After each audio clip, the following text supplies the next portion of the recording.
Welcome to Alimi Knowledge Center.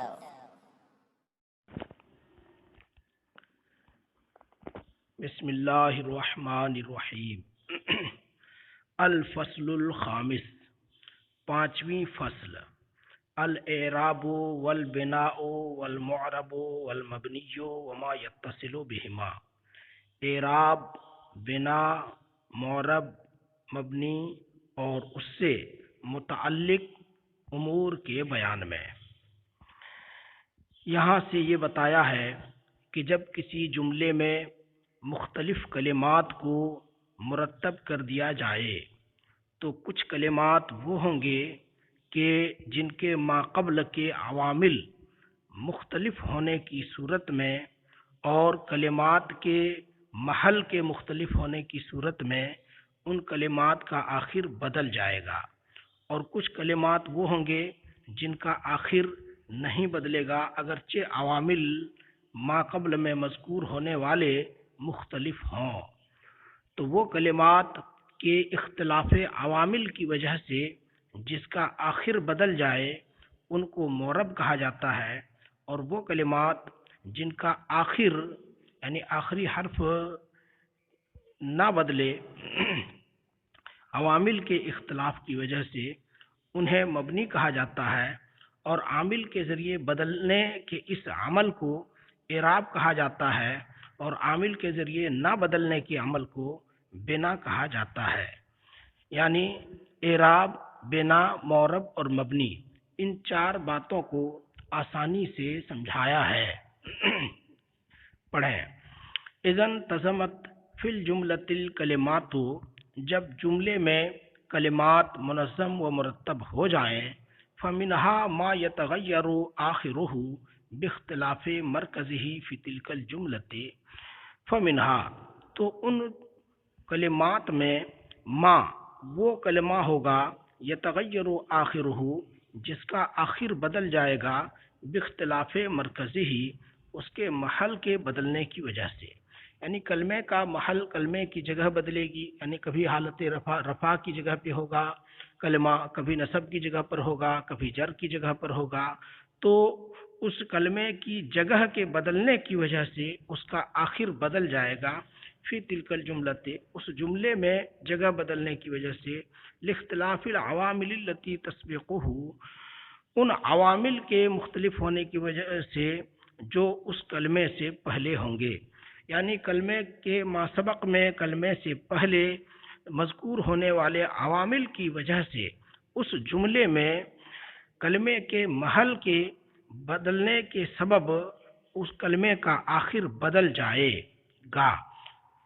ومنہا ما لا یتغیر آخرہ، اور ان کلمات میں کچھ کلمہ وہ ہوگا لا یتغیر آخرہ جس کا آخر نہیں بدلے گا۔ وَإِنِ اخْتَلَفَتِ الْعَوَامِلُ الَّتِي تَتَقَدَّمُهُ، اگرچہ پہلے مذکور ہونے والے عوامل مختلف ہو جائیں، الَّتِي تَتَقَدَّمُهُ یعنی وہ عوامل جو کلمے سے پہلے مذکور ہوئے، تو اگرچہ پہلے مذکور ہونے والے عوامل بدل جائیں، فَالْأَوَّلُ يُسَمَّى مُعْرَبًا، تو اول کو معرب کہا جاتا ہے، وَالثَّانِي مَبْنِيًّا، اور دوسرے کو مبنی کہا جاتا ہے، وَالتَّغَيُّرُ بِالْعَامِلِ يُسَمَّى اعرابًا، اور عامل کے ذریعے سے بدلنے کو اعراب کہا جاتا ہے، وعدم التغیر بالعامل یسمى بناءً، اور عامل کے ذریعے نہ بدلنے کو بنا کہا جاتا ہے۔ تو یہاں کل چار باتیں ہو گئی۔ نمبر 1 اعراب، نمبر 2 بنا، نمبر 3 معرب، نمبر 4 مبنی۔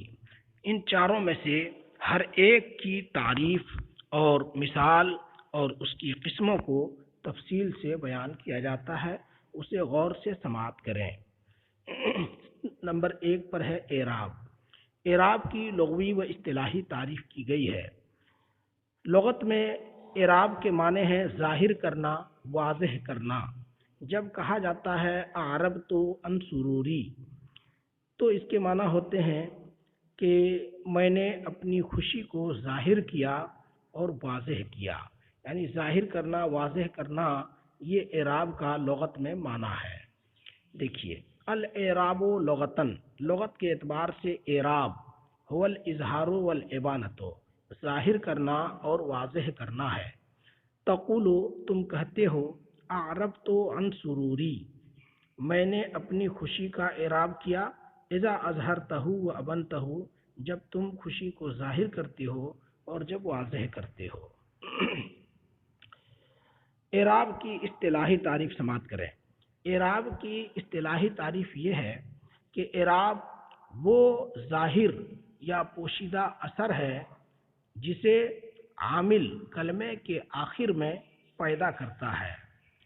کوئی بھی عامل کلمے کے آخری حرف پر جو اثر پیدا کرتا ہے، اب وہ اثر چاہے ظاہر ہو یا پوشیدہ ہو، اسی اثر کو اعراب کہا جاتا ہے۔ اب اعراب کی مختلف شکلیں ہوتی ہیں۔ کبھی تو وہ اثر رفع ہوتا ہے، نصب ہوتا ہے، جر ہوتا ہے، تو اسی حساب سے کلمے کے آخر کو مرفوع، منصوب، مجرور اور مجزوم کہا جاتا ہے۔ عامل کا جس طرح بھی تقاضا ہو، عامل جیسا چاہے اسی طرح کا اثر آتا ہے۔ اس کی مثال جیسے عاد المسافر، واستقبلت المسافر، وسلمت علی المسافر۔ عاد المسافر، مسافر واپس لوٹا، واستقبلت المسافر، میں نے مسافر کا استقبال کیا، وسلمت علی المسافر، میں نے مسافر کو سلام کیا۔ یہ سب ہے۔ عبارت پڑھ کر کے ترجمہ سماعت کریں۔ دیکھیں، والاعراب اصطلاحا، اور اصطلاح کے اعتبار سے اعراب اثر ظاہر او مقدر، وہ ظاہر یا پوشیدہ اثر ہے، یحدثہ العامل فی آخر الکلمۃ، جو عامل کلمے کے آخر میں پیدا کرتا ہے۔ فیکون آخرھا، تو کلمے کا آخر مرفوع ہوتا ہے یا منصوب ہوتا ہے یا مجرور ہوتا ہے یا مجزوم ہوتا ہے، حسب ما یقتضیہ ذلک العامل، اس عامل کے تقاضے کے اعتبار سے، یا جیسا اس عامل کا تقاضا ہو، جیسا وہ عامل چاہے۔ اعراب کی اصطلاحی تعریف یہ ہو گئی، جس کا خلاصہ یہ ہوا کہ اعراب اس ظاہر یا پوشیدہ اثر کو کہا جاتا ہے جو کلمے کے آخری حرف پر عامل پیدا کرتا ہے۔ تو کلمہ کا آخر مرفوع، منصوب، مجرور، مجزوم عامل کے اعتبار سے ہوتا ہے۔ اس کی مثال جیسے تقول، تم کہتے ہو، عاد المسافر، مسافر واپس لوٹا، واستقبلت المسافر، مسافر کا میں نے استقبال کیا، وسلمت علی المسافر، اور مسافر کو میں نے سلام کیا۔ ان تینوں مثالوں میں المسافر کا آخری حرف، مسافر ایک کلمہ ہے، اس کا آخر را ہے۔ آپ دیکھیں کہ مسافر رفع کے محل میں ہوا کیونکہ فاعل ہے، فاعل کی جگہ پر ہوا تو را پر ضمہ ہو گیا، مفعول کی جگہ پر ہوا تو فتحہ ہو گیا، اور جر کی جگہ پر ہوا تو مسافر را پر کسرہ ہو گیا۔ یعنی جگہ بدل جانے کی وجہ سے اور ما قبل کے عامل کے بدلنے کی وجہ سے مسافر کا آخری حرف بدل گیا، مختلف ہو گیا، تو اس بدلنے کو اعراب کہا گیا ہے، اور جو کلمہ بدل گیا، جس کلمے کا آخر بدل گیا، وہ معرب کہلاتا ہے۔ اس لیے مسافر معرب ہے اور اس کے آخر کے بدلنے اعراب ہے۔ هذه امثلۃ للاعراب الذي هو اثر ظاہر للعامل، یہ تینوں اس اعراب کی مثال ہیں جو عامل کا ظاہری اثر ہیں۔ وهذا الاثر قد لا يكون ظاہرا، اور کبھی کبھی یہ اثر ظاہر نہیں ہوتا، فیقدر، تو اسے پوشیدہ مان لیا جاتا ہے، تو اسے ظاہر نہیں ہوتا تو اسے مان لیا جاتا ہے کہ یہاں یہ اثر ہے۔ جیسے تمہارے قول جاء الفتح ورأیت الفتح ومررت بالفتح میں، اس مثال میں دیکھیں کہ فتح مختلف مقامات میں اس کے محل مختلف ہو گئے، اس کے مقامات مختلف ہو گئے، لیکن تینوں حالتوں میں اس کا آخر یکساں رہا، ایک ہی طرح رہا، کوئی فرق نہیں پڑا۔ تو یہاں محل بدلنے کی وجہ سے مان لیا گیا کہ یہاں بھی عامل کا اثر موجود ہے۔ والدلیل علی اعراب الفتح، فتح کے معرب ہونے کی دلیل، وہی مفردۃ فی ہذہ الامثلہ، جبکہ وہ ان مثالوں میں مفرد ہے، یہ ہے فتح کے معرب ہونے کی دلیل یہ ہے کہ انا علامتا آخرہ تتغیر عند التثنیۃ والجمع، کہ فتح کے آخر کی علامت تثنیہ اور جمع کے وقت بدل جاتی ہے۔ فتقول عند التثنیہ، تو تثنیہ کے وقت تم کہتے ہو جاء الفتیان ورأیت الفتیین ومررت بالفتیین، وتقول عند الجمع، اور جمع کے وقت تم کہتے ہو جاء الفتون ورأیت الفتین ومررت بالفتین۔ تو یہ تثنیہ کی حالت میں بدلنا اس بات کی دلیل ہے کہ یہ معرب ہے، یہ کلمہ معرب ہے، کیونکہ جو مبنی ہوتا ہے وہ ہر حال میں مبنی ہوتا ہے اور اس کا آخر نہیں بدلتا۔ والاعراب ينقسم الى ثلاثة اقسام، لفظی و تقدیری و محلی۔ اب یہاں سے اعراب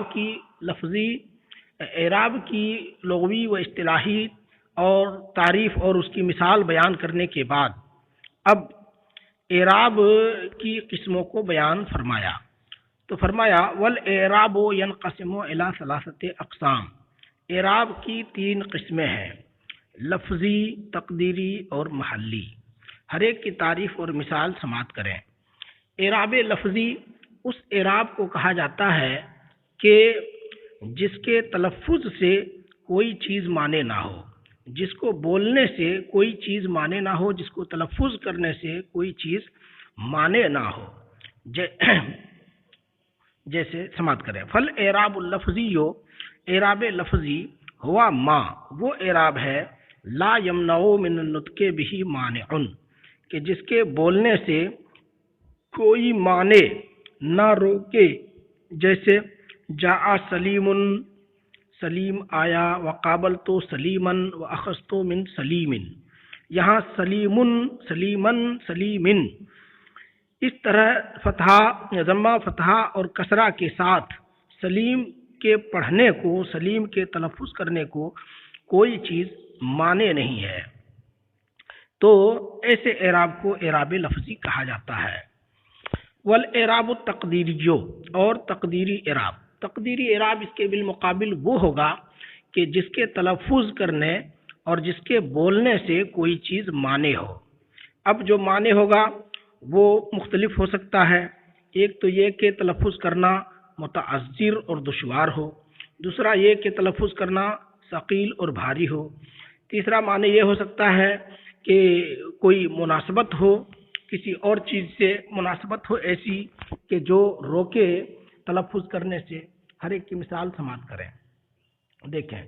والاعراب التقدیری، تقدیری اعراب ہوا ما، تقدیری اعراب وہ اعراب ہے یمنع من التلفظ به مانع، جس کے تلفظ کرنے اور بولنے سے کوئی مانع ہو، کوئی روکنے والا ہو، اور وہ روکنے والا من تعذر، اس کو من کے ذریعے بیان کیا، من تعذر دشوار ہونا، او استثقال یا مشکل ہو، بھاری ہونا، او مناسبت یا کسی اور چیز سے مناسب ہونا۔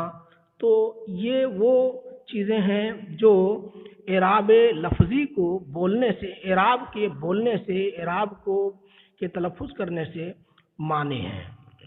اس کی مثال جیسے یدعو الفتى والقاضی و غلامی، یدعو الفتى والقاضی و غلامی، یہاں یدعو، الفتى، القاضی، غلامی، یہ 4 کلمات ہیں، تو کہا فکلھا مرفوعۃ بضمۃ مقدرۃ، چاروں کلمات مرفوع ہیں پوشیدہ ضمہ کے ذریعے، یعنی یدعو حالت رفع میں ہے تو اس پر بھی پوشیدہ ضمہ ہے، کیونکہ اصل تو یدعو ہے، یفعلو کے وزن پر، نصرہ ینصرو اس کے وزن پر یدعو ہے، لیکن واو پر ضمہ ظاہر نہیں ہوا۔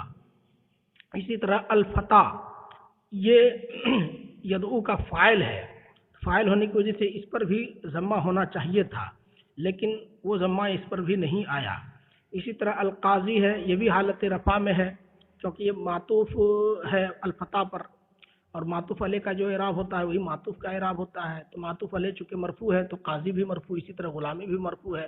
تو یہ سب کے سب یدعو، الفتح، القاضی و غلامی، یہ سب چاروں کلمات مرفوع ہیں، اور یہ ضمہ مقدرہ ان پر ہے، یعنی ضمہ جو ان پوشیدہ ہے وہ مان لیا گیا ہے۔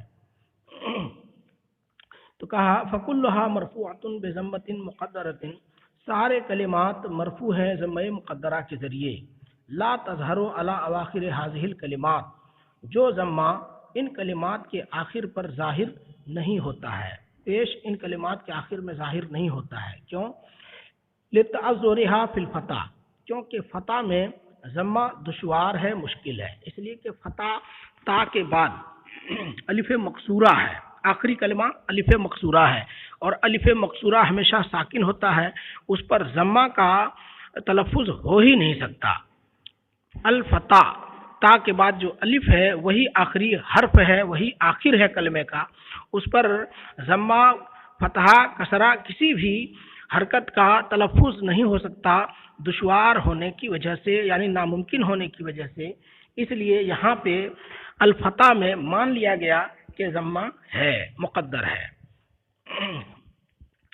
وَثِقْلِهَا فی یدعو، اور یدعو میں بھاری ہونے کی وجہ سے۔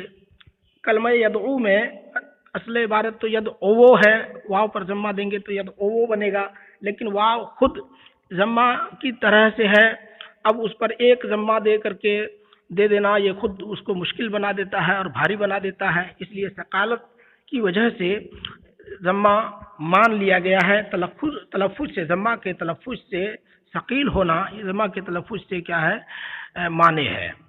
اسی طرح سے قاضی،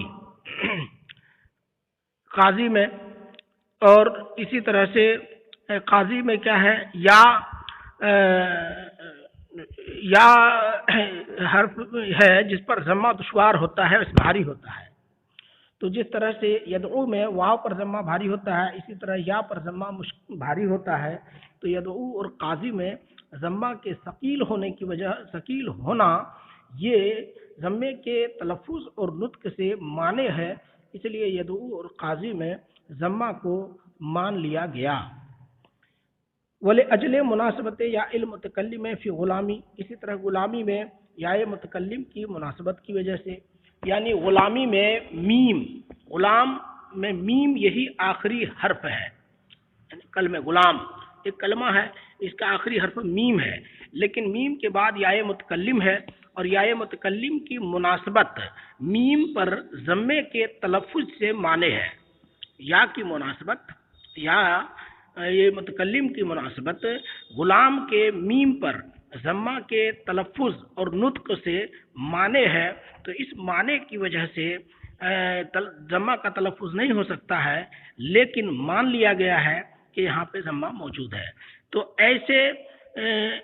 ایسے اعراب کہ جس کے تلفظ سے کوئی معنی ہو، چاہے وہ معنی ضمہ کا دشوار ہونا ہو، یا ضمہ کا ثقیل ہونا ہو، یا کسی اور کلمے کی مناسبت ہو جس کی وجہ سے ضمہ کا اطلاق اور ضمہ کا نطق و تلفظ نہیں ہو سکتا ہو، تو ان سب صورتوں میں جہاں پہ ضمہ کے تلفظ یعنی حرکت کے تلفظ سے کوئی معنی ہو، اعراب کو مان لیا جاتا ہے، اور ایسے اعراب مان لیا جاتا ہے، مقدر اور محذوف مانا جاتا ہے، اور ایسے اعراب کو اعراب تقدیری کہا جاتا ہے۔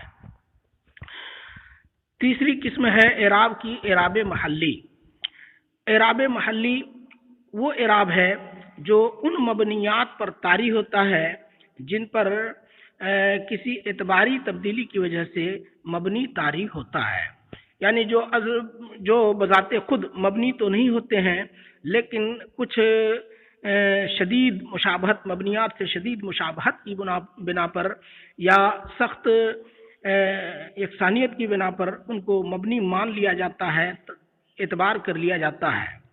تو ایسے مبنیات پر جو اعراب آتے ہیں ان کو، چونکہ وہ معرب ہے نہیں، تو ایسے مبنیات پر جو اعراب آتا ہے ان کو اعراب محلی کہا جاتا ہے کہ وہ صرف محل کے اعتبار سے معرب کی جگہ پر ہوتے ہیں، باقی حرکات نہ ان میں وہ قبول کرتے ہیں، وہ حرکات سرے سے قبول نہیں کرتے، اس لیے صرف محل کے اعتبار سے ان کو اعراب مانا جاتا ہے۔ دیکھیں، والاعراب المحلی ہوا ما یقع فی المبنیات الطارئ علیہا البناء من غیر اعتباری من تغیر اعتباری۔ اعراب محلی ہوا ما، وہ اعراب ہے، یقع فی المبنیات الطارئ علیہا البناء، جو اعراب ان مبنیات میں واقع ہوتا ہے جن مبنیات پر بنا طاری ہوتا ہے، مبنی ہونا طاری ہوتا ہے بغیر من تغیر اعتباری، کسی اعتباری تغیر کی وجہ سے۔ فلا یکون ظاہرا ولا مقدرا، تو اعراب نہ ہی ظاہر ہوتا ہے ان مبنیات میں اور نہ ہی پوشیدہ، جیسے جاء ھذا، یہ آیا۔ فاسم الاشارۃ مبنی علی السکون، تو اس میں اشارہ سکون پر مبنی ہوتا ہے، فی محل رفع، حالت رفع میں، لأنہ فاعل، کیونکہ ھذا فاعل ہے، وسیاتی توضیح ذالک فی الابواب الآتیہ، اور اس کی توضیح آنے والے ابواب میں آئے گی انشاءاللہ تعالی۔ بتانا یہ ہے کہ ھذا یہ خود تو مبنی، اس پر ھذا یہ مبنی الاصل نہیں ہے، لیکن مبنی الاصل سے مشابہت کی وجہ سے یعنی اس پر مبنی ہونا طاری ہے، ھذا پر، تو ھذا پر مبنی ہونا طاری ہے۔ اب یہ تینوں حالتوں میں یکساں رہتا ہے، سکون پر مبنی ہے، اور حالت رفع میں ہونے کی وجہ سے، یعنی اس کو حالت رفع میں ہونے کی وجہ سے حالت نصب میں کبھی ہوتا ہے، کبھی حالت جر میں ہوتا ہے، تو محلن چونکہ معرب کی جگہ پر ہوتا ہے، اس لیے ان کے اعراب کو اعراب محلی کہا جاتا ہے۔ تو یہ یہاں تک تعریف ہو گئی اعراب کی، یعنی اعراب کی لغوی تعریف، اصطلاحی تعریف، پھر اس کے بعد اعراب کی تین قسمیں، لفظی، تقدیری اور اعراب محلی، اور ان تینوں قسموں کی مثالیں بیان ہو گئیں۔ اب اس کے بعد یہاں سے اعراب کے بعد معرب کی تعریف اور اس کی قسموں کو بیان کیا ہے۔ المعرب هو اللفظ الذي يتغير آخره بسبب ما يدخل عليه من العوامل۔ معرب وہ لفظ ہے جس کا آخر بدل جائے بے سبب ما، ان عوامل کے سبب سے، يدخل علیہ، جو معرب پر داخل ہوں۔ من العوامل یہ من بیانیہ ہے، اور بے سبب ما کا بیان ہے۔ دیکھیں، المعرب هو اللفظ الذي يتغير آخره بسبب ما يدخل عليه من العوامل۔ معرب وہ لفظ ہے جس کا آخر عوامل کے داخل ہونے کی وجہ سے، اس پر عوامل کے داخل ہونے کی وجہ سے جس کا آخر بدل جائے، یعنی جس کلمے پر عامل داخل ہو جائے اور اس کلمے کا آخری حرف کی حرکت بدل جائے تو ایسے کلمے کو معرب کہا جاتا ہے۔ یہ ہو گئی معرب کی تعریف۔ اب اعراب کی قسمیں، یعنی جو حرکت آئیں گی اس کی قسمیں چار ہیں۔ رفع، دیکھیے، انواع الاعراب اربعۃ، اعراب کی چار نوعیں ہیں، چار الگ الگ قسمیں ہیں۔ رفع و نصب و جر و جزم، رفع، نصب، جر اور جزم۔ فالرفع والنصب یشترکان بین الاسم والفعل، رفع اور نصب اسم اور فعل کے درمیان مشترک ہیں، یعنی رفع اور نصب اسم اور فعل دونوں کے درمیان مشترک ہیں، یعنی رفع اور نصب اسم پر بھی آتے ہیں اور فعل پر بھی، یعنی اسم پر اگر رفع دینے والا عامل آئے یا نصب دینے والا عامل آئے تو اسم پر رفع یا نصب ہوگا، اسی طرح فعل پر رفع دینے والا یا نصب دینے والا عامل آ جائے تو ایسی صورت میں فعل بھی مرفوع اور منصوب ہو جائے گا۔ والجر او الخفض یختص بالاسم، جر یا خفض، خفض کے معنی بھی نیچے حرکت ہونا، تو جر اور خفض یختص بالاسم، اسم کے ساتھ خاص ہے، جر و خفض ایک ہی چیز ہے، والجزم یختص بالفعل، اور جزم فعل کے ساتھ خاص ہے، یعنی جر یہ اسم کے ساتھ خاص ہے اور جزم فعل کے ساتھ خاص ہے۔ فلا اسم مجزوم، تو کوئی اسم مجزوم نہیں ہوتا، ولا فعل مخفوظ، اور کوئی بھی فعل مجرور نہیں ہوتا، کیونکہ فعل کے جر ہونا یہ اسم کا خاصہ ہے اور جزم ہونا یہ فعل کا خاصہ ہے۔ والاعراب یشترک بین الاسماء والافعال فقط دون الحروف، اور اعراب یعنی حرکتوں کا ہونا یشترک اسماء اور افعال، وہ حرکات جو عامل کی وجہ سے ہوں وہ مشترک ہیں اسماء اور افعال کے درمیان فقط، دون الحروف نہ کہ حروف، یعنی اسماء اور افعال کے آخر میں اعراب آتا ہے، حروف کے آخر میں اعراب نہیں آتا، یعنی اسماء اور افعال کا آخری حرف جو ہوگا اس پر تو اعراب آئے گا مگر حروف پر اعراب نہیں آئے گا۔ فلا یقع فیہا اعراب قطعا، تو حروف میں اعراب بالکل نہیں آئے گا۔ اب یہاں سے ایک بات یہ بیان کی کہ جر اسم کا خاصہ کیوں ہے اور جزم فعل کا خاصہ کیوں ہے، یعنی جر اسم کے ساتھ خاص کیوں ہے اور جزم فعل کے ساتھ خاص کیوں ہے، تو اس کی وجہ یہ بتائی کہ اسم اور فعل ان دونوں میں اسم خفیف ہے اور فعل یہ ثقیل ہے۔ اسم اور فعل میں اسم خفیف اور فعل ثقیل ہے، بھاری ہے، اور جو دو اعراب ہیں یعنی جر اور جزم، ان دونوں میں جر یہ ثقیل ہے اور جزم یہ خفیف ہے، تو اعراب دینے میں یہ لحاظ کیا گیا کہ جو ثقیل ہے اس کو خفیف اعراب دیا گیا اور جو خفیف ہے اس کو ثقیل اعراب دیا گیا تاکہ دونوں کے درمیان یکسانیت باقی رہے۔ اس قاعدے کی روح سے آپ دیکھیں کہ فعل اور اسم میں اسم خفیف ہے تو اس کو بھاری اعراب ثقیل اعراب یعنی جر دیا گیا، جر اس کے ساتھ خاص کیا گیا، اور اسم اور فعل میں فعل ثقیل ہے تو اس ثقیل کو خفیف اعراب یعنی سکون دیا گیا، خفیف اعراب یعنی سکون دیا گیا۔ اب یہ کیوں کیا گیا؟ بھاری کو خفیف اور خفیف کو ثقیل اعراب اس لیے دیا گیا تاکہ دونوں کے درمیان یکسانیت اور برابری رہے، اسی لیے فعل کے ساتھ سکون کو اور اسم کے ساتھ جر کو خاص کیا گیا۔ دیکھیں، ان نمک تسل خفضو بالاسم والجزم بالفعل قصدا للتعادل، بے شک جر اسم کے ساتھ اور جزم فعل کے ساتھ خاص کیا گیا، قصدا للتعادل یکسانیت اور برابری کو کے قائم کرنے کے ارادے سے۔ فإن الجر ثقیل، کیونکہ جر ثقیل ہے، یجبر خفۃ الاسم، جو اسم کے خفیف ہونے کی تلافی کرے گا، والجزم خفیف، اور جزم خفیف ہے، یجبر ثقل الفعل، جو فعل کے ثقل کو اور بھاری پن کو کی تلافی کرے گا۔ آپ حضرات اس پورے سبق کو